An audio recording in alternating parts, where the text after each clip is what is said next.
E aí, pessoal, tudo bem? Professor Antenor na área, professor de Química. Vamos agora corrigir o nosso quinto simulado.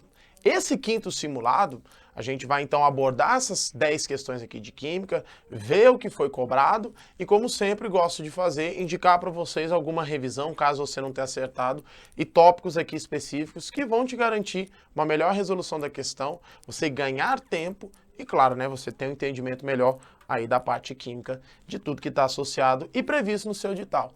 E isso só você, aluno do Missão 193, tem aqui com a gente. Vambora? Vamos lá então? Quinto simulado, questões de 16 a 25, vamos aqui iniciar. 16, né, falando aqui de meia-vida, o lixo radioativo ou nuclear é o resultado da manipulação de materiais radioativos, utilizados hoje na agricultura, na indústria, na medicina, em pesquisas científicas, na produção de energia, etc. Embora a radioatividade se reduza com o tempo, o processo de decaimento radioativo de alguns materiais pode levar milhões de anos.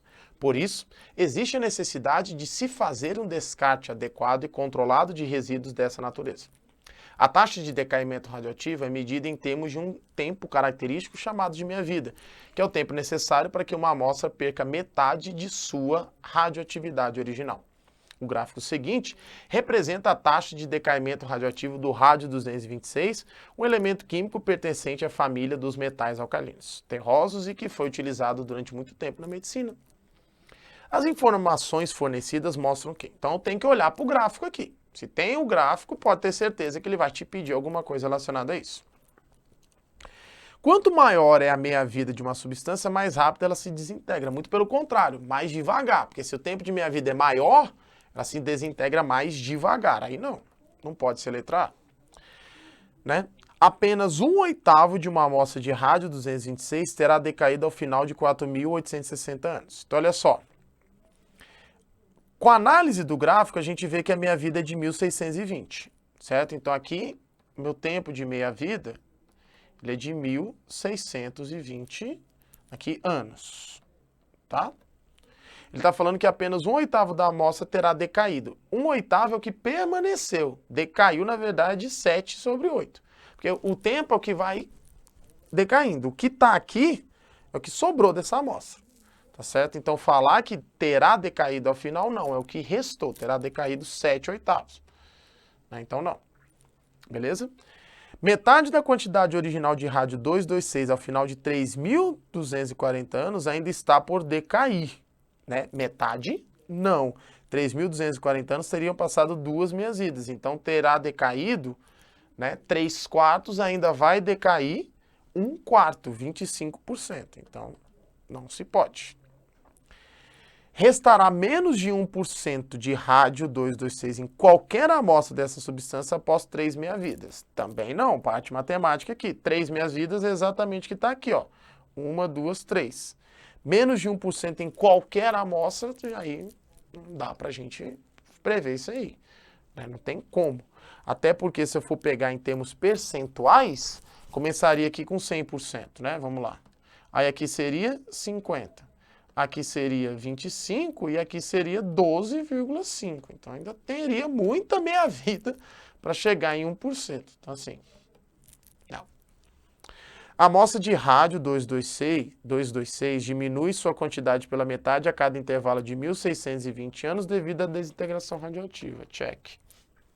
Não tem nem o que contestar. Belezinha? Então aqui o gabarito da 16, letra E.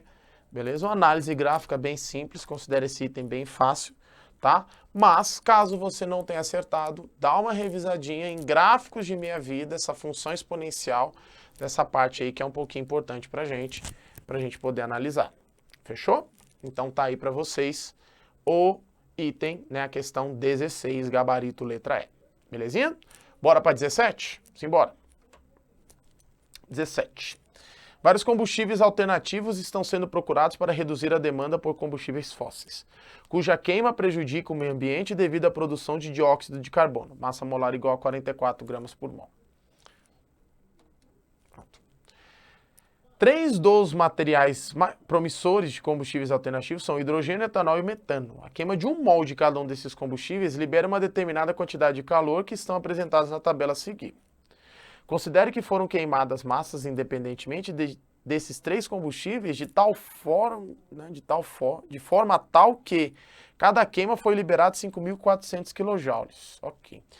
O combustível mais econômico, ou seja, o que teve menor massa consumida, e o combustível mais poluente, que é aquele que mais produziu maior massa de dióxido de carbono na atmosfera. Esse item está colocando para a gente uma análise termoquímica e fazer uma comparação de valores em função dessas energias aqui liberadas. Nós sabemos que toda combustão ela é exotérmica, então ela sempre vai ter um ΔH negativo e libera energia, beleza? O que a gente quer aqui? Todos eles liberaram 5.400 kJ. Então eu vou fazer uma relação aqui entre o valor da massa molar com o valor da queima e encontrar para o mesmo valor de energia liberado qual deles tem uma massa, né, que ele quer o mais econômico, ou seja, que teve menor massa consumida. E depois aquele que produziu maior massa de dióxido de carbono. Para essa segunda parte, obviamente, eu vou tirar o H2, porque o H2 não tem presença de carbono, então não vai liberar CO2. E a gente só vê nas opções aqui metano ou etanol, obviamente, porque ambos têm carbono. Beleza? Então vamos lá. Primeiro passo aqui. Vou calcular quanto de massa envolvida em 5.400. Deve ter um slide branco, claro. Então vamos lá. O que eu sei? Vou começar aqui pelo hidrogênio. Pegando o hidrogênio, eu tenho as seguintes informações. Vou voltar aqui. Aí, voltou. 2 gramas por mol é massa molar e a cada 1 mol, 270 kJ. Ou seja, 1 mol é 2 gramas, então a cada 2 gramas libera 270 kJ. Eu vou fazer para 5.400. Então, eu tenho o seguinte. 2 gramas de hidrogênio libera 270 kJ. Quanto que vai ser a quantidade de hidrogênio para 5.400 kJ? Beleza? Um zero aqui com um zero aqui. Então, 540 por 2 dividido por 27. Voltando à nossa calculadora aqui. 40. Então, aqui eu vou encontrar 40 gramas de hidrogênio. Pronto. Essa é a quantidade envolvida nas 5.400. E repita esse raciocínio para os outros combustíveis. Próximo aqui, CH4, 16 gramas por mol, 1 mol, 900 kJ. Então, para o metano, né, a cada 16 gramas, eu vou ter 900 kJ. Qual é essa quantidade aqui de metano para 5.400 kJ? Melhor ainda. 54 vezes 16. Eu vou 54 vezes 16. Eu vou dividir isso por 9. 96.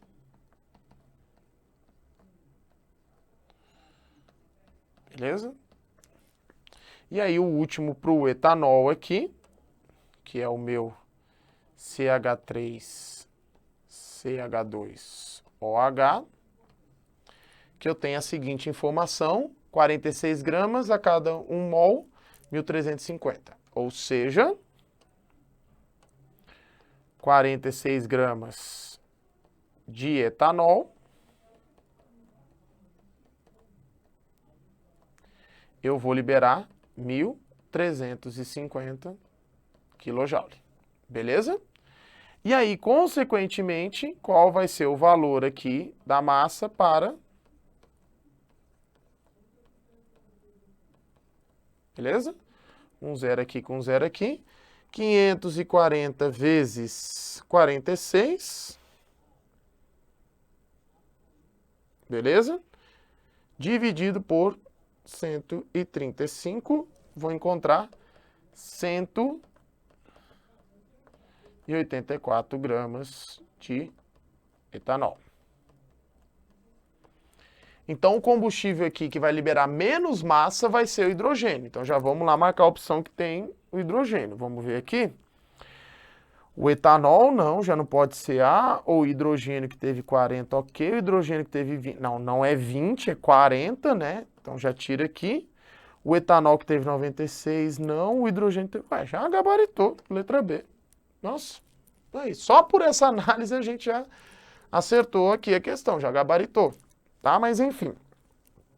E o etanol que produziu 352 gramas de CO2.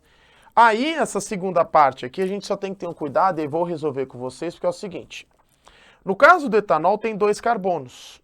Né? Aqui está como C2H5OH, você pode colocar dessa forma que eu coloquei, CH3CH2OH. Dá no mesmo, tá? Qual é o cuidado que você tem que ter? Quando eu faço a combustão completa do etanol, por eu ter 2 carbonos, então ele libera 2 mol de CO2. Vou colocar essa equação aqui do lado para vocês, né? Vou fazer aqui no outro, que é o seguinte, ó. C2H5OH mais O2, aí forma CO2 mais água. Fazendo o balanceamento, 2 carbonos, hidrogênio 1 com 5 com 1 aqui, 3, então 6, beleza? 3 aqui para poder multiplicar. Aqui já tem um oxigênio, aqui tem 7, como aqui já tem 1, vem um 3 aqui, balanceou. Então, a cada 1 mol de etanol queimado, você libera 2 mol de CO2, beleza? E o que o item está falando? Que por mol de queima é 1.350, certo? Então, olha só. Qual o raciocínio que você teria que ter nesse cálculo aqui? 1.350 quilojoules é o que você produziu de energia desse 1 mol aqui. Só que esse 1 mol na reação está para 2 mol de CO2. Ou seja, esse valor aqui ele é correspondente à liberação de 2 mol de CO2. E aí, como ele quer a massa de CO2, isso aqui então seria 2 vezes 44 gramas. Porque a massa do CO2, conforme até o item te falou, está aqui, ó. Então aqui é mol na queima, quilojoule por mol. Então esse valor aqui é correspondente a 2 mol aqui de CO2. Aí você não fez a queima com 5.400? Ó. Você vai ter um X aqui. Beleza? Então, ó, fazer aqui com vocês vão ver que vai dar o valor ali junto do valor. Então vamos lá, 540 vezes... Aí não é 2 mol que eu vou considerar. Vou até colocar aqui, ó. 2 vezes 44, tá bom? Então 2 vezes 44 gramas, porque é 2 mol. Esse 2 ainda é aqui, ó, do balanceamento, tá? Então vai ser 540 vezes 88, e aí eu vou dividir por 135. Eu vou encontrar 352 gramas de CO2. Vamos lá ver se é 352? Tá aí, ó, 352. Então, ó, esse valor da queima, quando ele fala aqui o por mol, ele está falando do combustível. É um ponto que fica bem claro para a gente quando a gente faz entalpia de combustão na termoquímica. E aí, quando eu fizer essa associação aqui com essa quantidade de CO2, eu tenho que colocar o 2 por conta da quantidade aqui referente. Por que eu já fiz logo só para o etanol? 2 motivos. O etanol tem 2 de carbono, né, 2 átomos de carbono, então vai liberar 2 mol, uma massa maior do que 1 mol, que seria do CH4. CH4, por ter só um carbono, é 1 mol de CO2 formado. Belezinha? Então, só esse o ponto aqui para deixar para vocês, por isso atenção a esse tópico. Gabarito letra B, tá aqui a resolução da 17 para vocês. Belezinha? Show de bola. Vamos para 18. Uma amostra de material apresenta as seguintes características: temperatura de ebulição constante à pressão atmosférica, composição química constante, é formada por moléculas idênticas entre si, é formada por 2 elementos químicos diferentes. Logo, esse material pode ser classificado como, bom, constante, moléculas idênticas. Beleza? Tudo isso aqui é característica de algo que é uma substância pura. Beleza? Pura. Porque se tivesse moléculas que não fossem idênticas, seriam moléculas diferentes. Mistura. Composição química constante. Mistura também não tem. Temperatura de ebulição. Substância pura.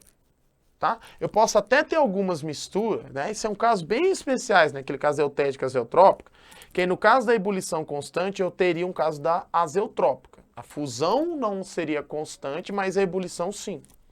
tá? Mas aqui substância pura. Formada por dois elementos químicos diferentes. Se é elementos químicos diferentes, ela é, obviamente, substância composta. Então aqui é só achar a substância pura e composta. Já achei a letra D de dado, tá aqui o nosso gabarito. Item bem tranquilo. Tá? Não tem nem o que pensar nesse tópico aqui. É até bom você lembrar daquela parte gráfica, né?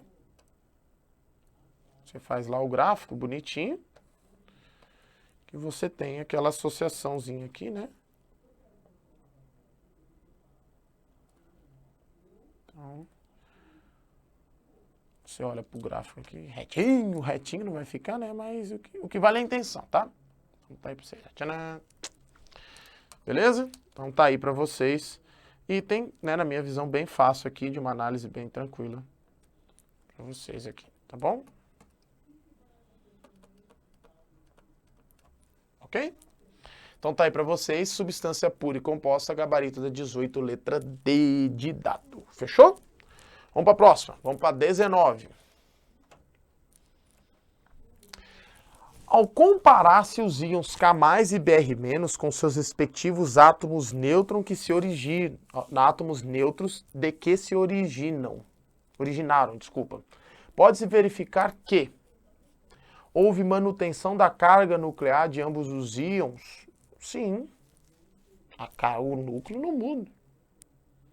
O número de elétrons permanece inalterado. Não, mudou. O número de prótons... Não, letra A. Vamos lá. Por quê, professor? Vamos lá, gente. O que acontece quando eu tenho um K+? Eu vou olhar para o K+, e eu vou comparar com o seu átomo neutro. Então, antes dele ser K+, ele era K. Né? Com acesso à tabela periódica, tu vai encontrar... Tu vai encontrar que o número atômico desse elemento aqui, ele é 19. Beleza? Então, ele tem 19 elétrons. Se ele vira K+, ele perdeu um elétron. Beleza? Mas ele continua com o número atômico 19. Então, como ele continua com o número atômico 19, aqui em ambos os casos, certo? O número de prótons é igual a 18. Mas aqui o número de elétrons é 19 e aqui, por ele ter perdido 1, o número de elétrons é 18. Beleza? Mas, ó, o número de prótons sofreu alteração em sua quantidade? Não, permaneceu... 18, ó, desculpa, 19. É o número atômico, perdão. O número de prótons é 19, confundi aqui. Beleza? A mesma coisa se eu for avaliar o bromo na hora dele se transformar em brometo. Bromo é 35 e aqui é 35. Em ambos os casos aqui, a sua quantidade de prótons permanece 35. Tudo bem? Porém, aqui no bromo, o número de elétrons é 35. Aqui, como ele ganhou, né, ele virou um ânion. Ele foi para 36. Tudo bem? Então, eu noto que eu tenho o número de elétrons que vai mudar, então ele fica alterado. O número de prótons sofreu alteração? Não sofreu, tá? Então, não. Ambos os íons são provenientes de átomos que perderam? Não. Perderam e ganharam. Tá bom? Aqui, perde. Por isso que fica positivo. Aqui ganha. Beleza? O cátion se originou de um átomo neutro a partir do recebimento de um elétron. Não, não seria o cátion, seria o ânion, tá? Então, quando ele fala manutenção da carga nuclear, é porque o número de prótons não muda, tá? Então, sim, gabarito é 19, letra A, porque de fato a carga nuclear de ambos os íons não vai mudar, o número de prótons permanece o mesmo. Belezinha? Então, gabarito aí dá 19, letra A para vocês. Show? Maravilha, então, pessoal. 19, letra A. Vamos para a 20. Vamos ver a 20 aqui. 20. O composto XE+, PTF6- foi obtido em 1963, derrubando a crença de que os gases nobres eram inertes. Isso foi possível porque um cientista, Neil Bartlett, da Universidade de British Columbia, havia conseguido obter o composto O2+, PTF6-. Notando que a energia de ionização do xenônio era muito próxima à energia de ionização da molécula de O2, previu que, se a reação entre PTF6 ocorria com O2 de modo a formar um composto iônico, então deveria ocorrer com o xenônio. O acontecimento relatado nesse texto ilustra que, então ele deu 3 pontos aqui pra gente, tá? Vamos avaliar os 3. 1. A verdade científica é sujeita a modificações. Ela é. Isso aqui é um ponto quando a gente fala do método científico. Quando a gente tem uma hipótese, a gente vai testar essa hipótese, a gente vai experimentar ela, vai fazer experimento. Não é mais alquimia, ninguém aqui é bruxo, não tem magia, misticismo, essas coisas, né? Então a gente comprova. Eu sou cientista, então para mim as coisas têm que ser comprovadas. Então vou lá e faço a experimentação, faço as observações e começo a criar minhas teorias. Porém, até 1963 a gente tem de fato uma natureza inerte nos gases nobres. Mas é possível, forçando esse processo e vendo algumas características periódicas, principalmente desse elemento aqui que é o xenônio, que sim, é possível obter compostos de xenônio. Não de maneira natural, mas de maneira artificial. Isso sim faz com que a nossa verdade científica seja sujeita a essas modificações. Então sim, beleza? Ok. O xenônio está em posição errada na tabela periódica, deveria estar no grupo 1 uma vez se for... Não, para. Só por causa do cátio, posição, nada a ver.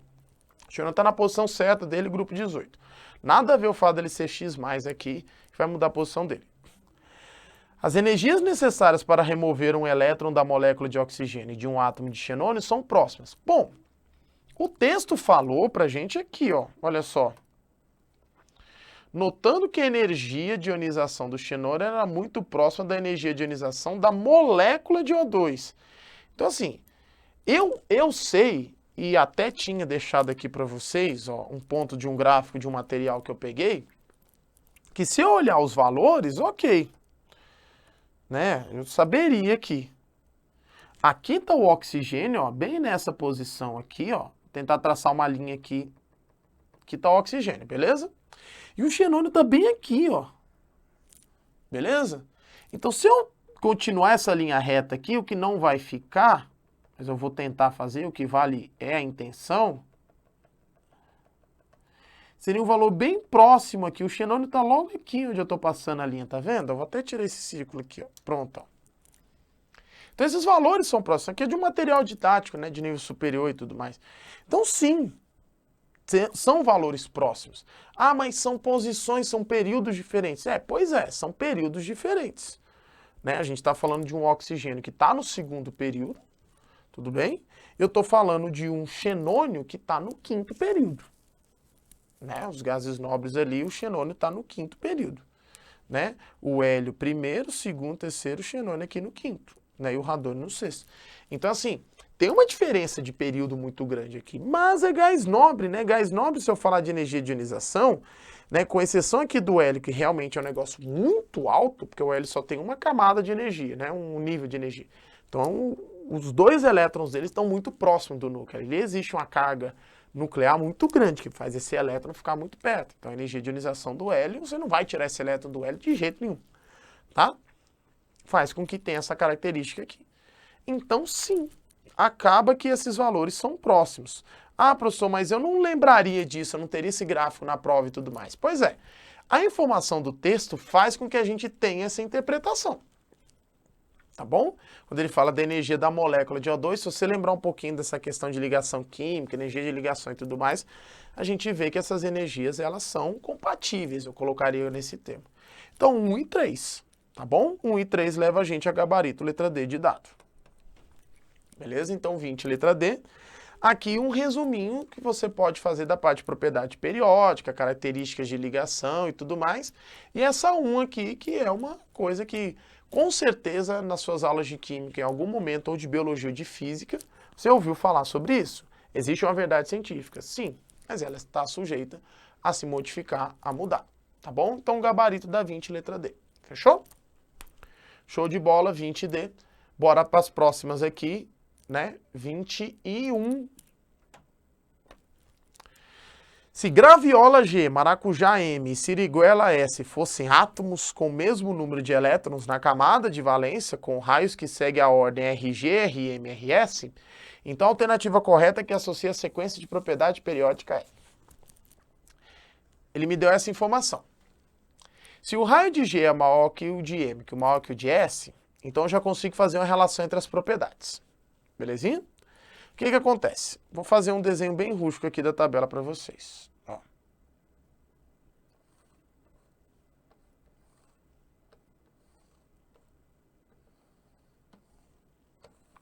Beleza?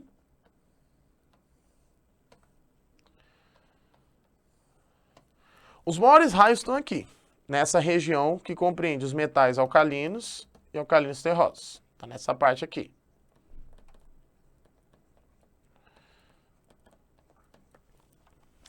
E aqui está a região dos metais, que também compreende uma alta eletropositividade. Por quê? Porque eles têm uma tendência maior a perder elétrons e ficarem positivos.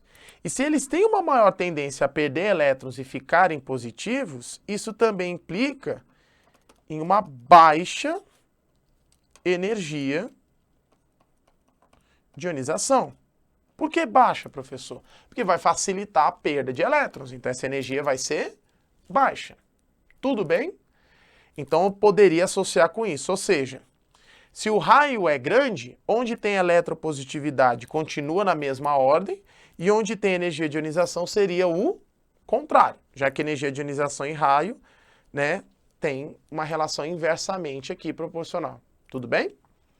Aqui, vou até mudar de cor, vou colocar na cor verde, nessa parte aqui, ó, mais aqui, eu tenho raios, menores raios,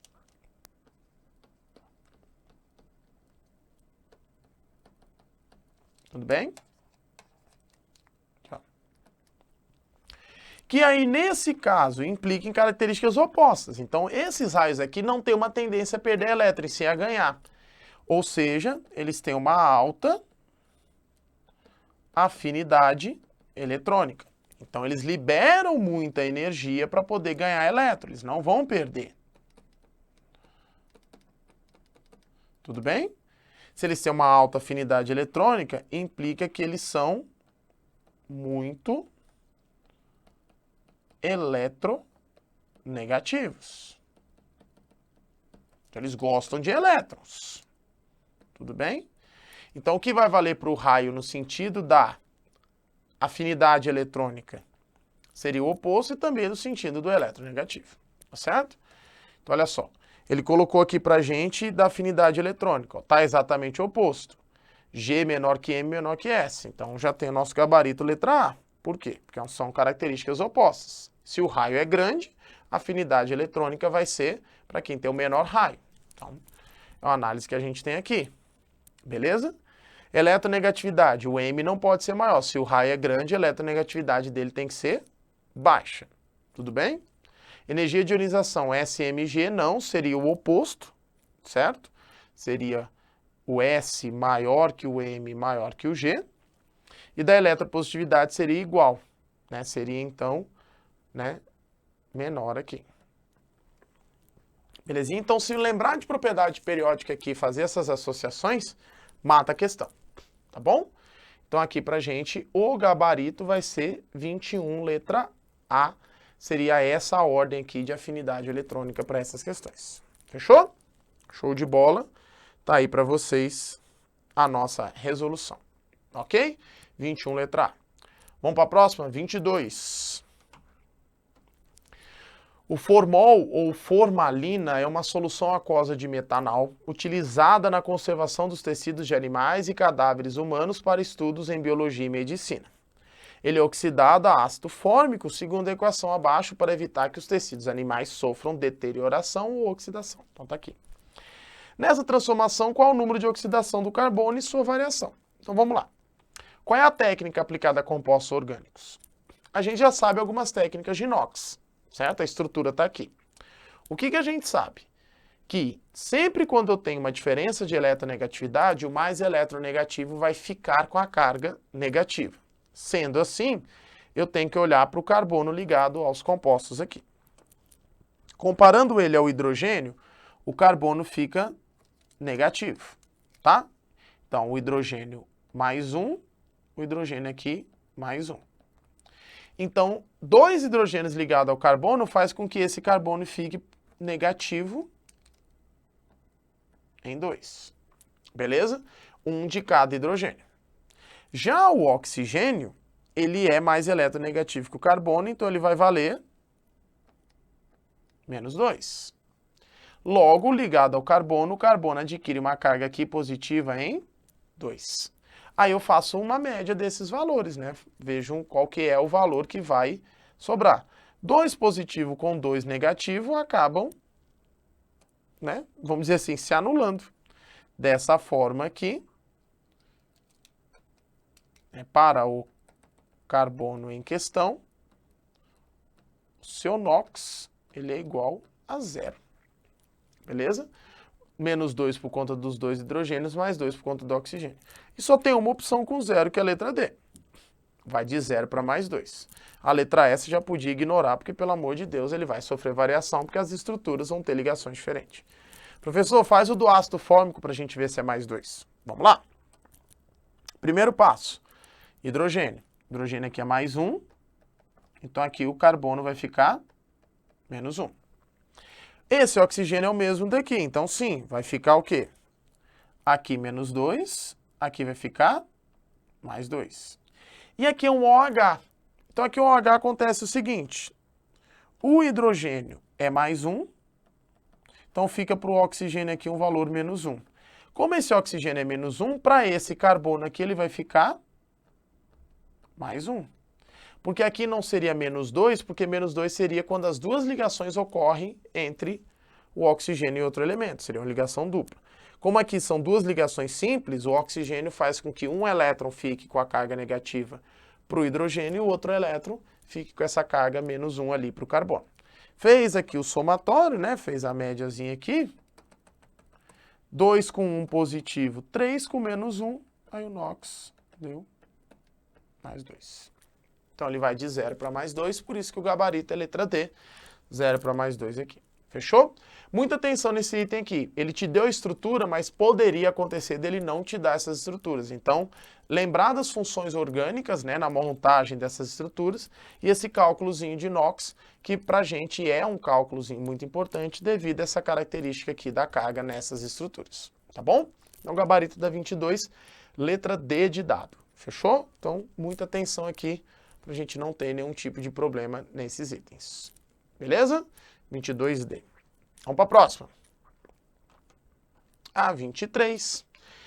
Deu para a gente duas equações termoquímicas, carbono, grafite e diamante formando CO2, 2ΔH, e vamos lá. É correto afirmar que as duas são endotérmicas? Não, as duas são exotérmicas. Por que eu sei disso, professor? ΔH está o quê? Negativo. Se é o ΔH negativo, está liberando energia. Beleza? Então, não vão ser, né, exotérmicas. Não vão ser endotérmicas, desculpa, elas vão ser exotérmicas. B. Na transformação de carbono grafite em diamante ocorre liberação de calor. Então, ó, quero grafite para diamante. Então, o que que eu vou fazer? Eu vou manter o grafite, a equação do grafite, né? Vou fazer direto aqui. C do grafite mais O2, formando CO2, ΔH menos 393,5. E aí, do diamante, eu vou inverter para poder fazer o cancelamento, né? Anular aqui as substâncias. Então, CO2 vai para carbono, diamante, mais O2. Como eu inverti a equação, o ΔH também vai inverter, né? Então, aqui o meu ΔH. Positivo em 395 2,4. Apliquei a lei de Hess, né?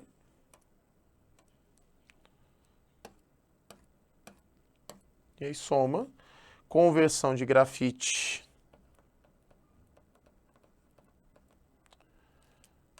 para diamante.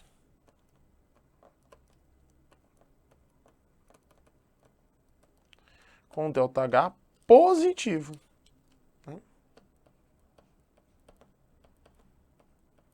Então vai ficar positivo em 3, não, 2, aqui é o maior, né? Então vou fazer aqui, porque às vezes meu 395,4 menos 3...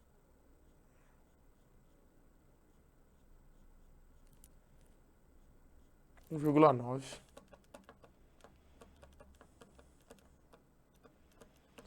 Então ele fala que a liberação, não, como ele é positivo, ocorre a absorção. Esse é o erro.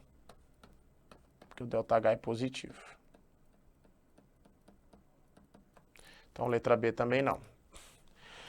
O calor consumido na combustão de 12 gramas de carbono diamante de 395,4 kJ. Consumido, não. Consumido é porque você consumiu, então você absorveu. Não, não é consumido, ele é liberado, porque o ΔH é negativo. Então não é calor consumido, é o calor liberado. Então não pode. D, a equação 1 representa a entalpia padrão de formação do carbono grafite. Não, não é de carbono grafite.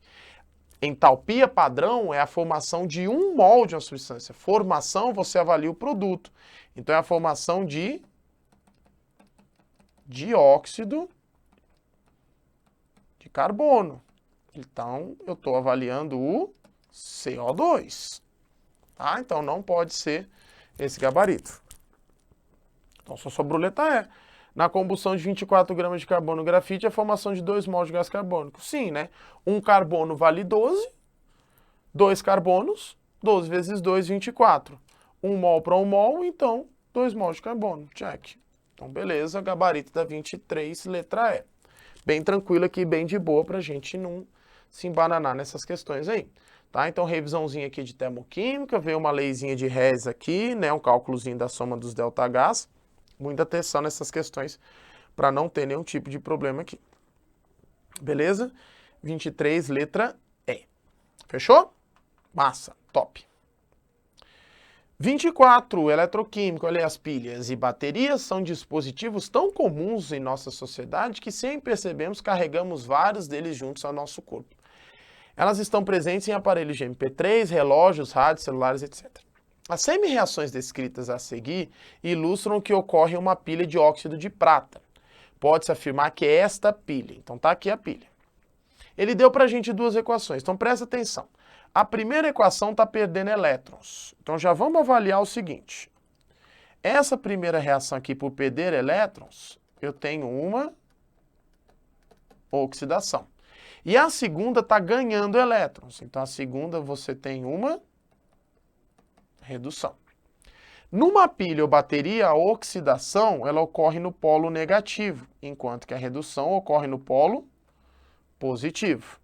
Quem é o meu polo negativo de uma pilha? É o meu ânodo. Quem é meu polo positivo é o meu cátodo. Fechou? Então, muita atenção aqui para você não se embananar, ok? Então vamos aqui às análises. É uma pilha ácida? Não. Se tem presença de OH-, é uma pilha básica. Tá bom? Por conta de quem? De OH. Eita. Pronto. Não tem como. Apresenta óxido de prata como ânodo. Óxido de prata é Ag2O. Não como ânodo, como cátodo, porque ali você está tendo a redução. Apresenta o zinco como agente oxidante. Não. O zinco está sofrendo oxidação. Então ele perdeu elétrons. Logo ele forçou o óxido de prata a ganhar. Quem força o ganho não é agente oxidante.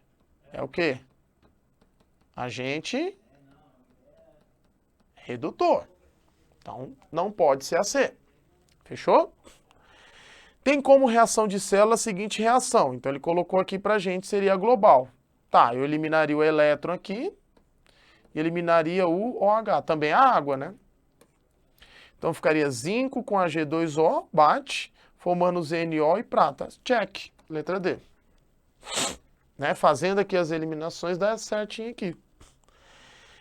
E a letra E apresenta fluxo de elétrons na pilha do eletrodo de Ag2O para o de zinco. Então, quando você tem uma pilha, o fluxo de elétrons vai de quem ganha, de quem perde para quem ganha. Ele vai do ânodo para o cátodo. Sempre o fluxo de elétrons é assim. De quem perde para quem ganha. O fluxo de elétrons é do ânodo para o cátodo. Tá? E não do Ag2O para o zinco, já que não corresponde a essa característica. Gabarito da 24, letra D. Revisãozinha aqui em processos espontâneos, né, dispositivos de pilhas e baterias, e aí os estudos relacionados às classificações aqui, definições da eletroquímica. Belezinha? Massa, show de bola. Beleza? 25 e última. Vamos lá. Eita, os exageros do final de semana podem levar o indivíduo a um quadro de azia. A azia pode ser descrita como uma sensação de queimação no esôfago provocada pelo desbalanceamento do pH estomacal, excesso de ácido clorídrico. Um dos antiácidos comumente empregados ao combate à azia é o leite de magnésia. O leite de magnésia possui 64,8 gramas de hidróxido de magnésio, MgOH2, por litro de solução. Com a quantidade de ácido neutralizado ao se ingerir 9 ml de leite de magnésia. E ele te deu as massas aqui. Primeiro passo para essa reação, pessoal. Montar a neutralização entre eles. O ácido clorídrico tem que estar bem decorado e HCl reage com MgOH2. Então a minha reação é essa.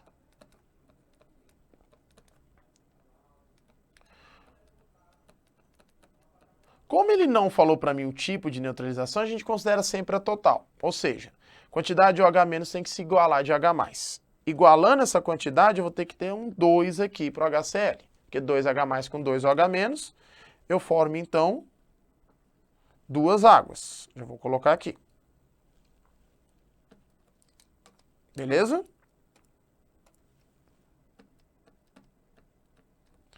E aí, o sal formado é o Mg. Como eu tenho 2 Cl's, MgCl2. Essa é a minha reação. Então, a minha proporção é de 2 para 1. Essa proporção ela é importante. Segundo passo, eu vou calcular a quantidade no tanto que eu ingeri. O que ele falou? São 64,8 gramas por litro de solução. Então, ó, se é por litro, a cada 1000 ml, eu tenho 64,8 gramas da base. Beleza? Que é o MgOH2, é uma base. Para 9 mililitros, eu vou ter X. Acha esse X aqui. Então, 9 vezes 64,8 dividido por 1000. 0,5832 gramas da base. Beleza? Terceiro passo, como ele quer em mol, vou achar aqui o número de mol.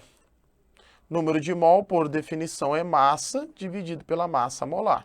Só que aí eu tenho que tirar a massa molar dessa substância, beleza? Tirando a massa molar dessa substância, fazendo um adendo aqui, ó.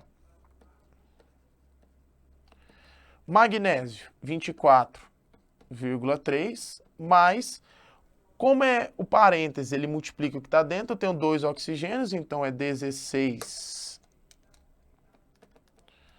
vezes 2, mais o hidrogênio, que vai ser 1 vezes 2. Aí eu acho esse valor aqui.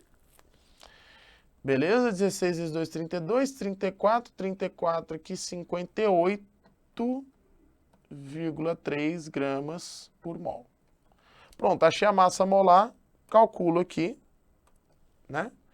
A massa que eu tenho, 0,5832, dividido por 58,3 aí.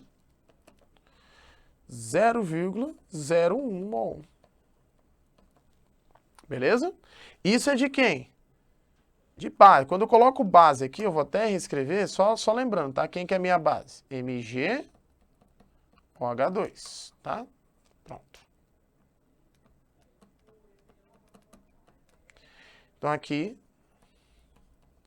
Só que eu não fiz a estequiometria, que é a reação aqui do balanceamento. 1 mol... Aí olha só que simples.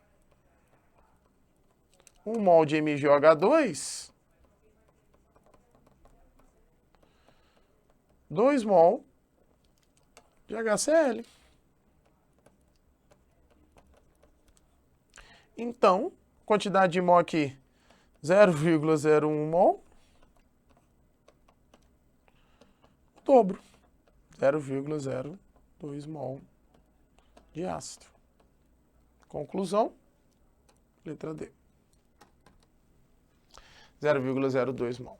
Muita atenção aqui, porque como você vai ter que montar a reação química, você vai ter que, então, ter a noção do balanceamento, fazer a proporção, e aqui também te exige um pouquinho dessa interpretação, associar massa e tudo mais, como ele colocou aqui, grama por litro, ele está trabalhando uma concentração comum, e te pede uma quantidade específica. Então aqui tem um cálculo de soluções envolvidos com as reações inorgânicas, né? Porque ele não te deu a fórmula do ácido clorídrico, então ele vai te pedir esse conhecimento da nomenclatura desse hidrácido, tá bom? O HCl é um hidrácido porque ele não tem oxigênio, MgOH2 é uma de base, né, não muito solúvel, e aí tem todo esse processo aqui. Então, gabarito da 25, letra D, para a gente então aqui dar números finais à nossa correção do quinto simulado.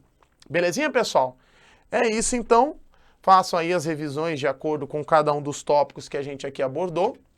Espero que tenham gostado, que tenham aqui entendido e desejo sempre a vocês bom estudo.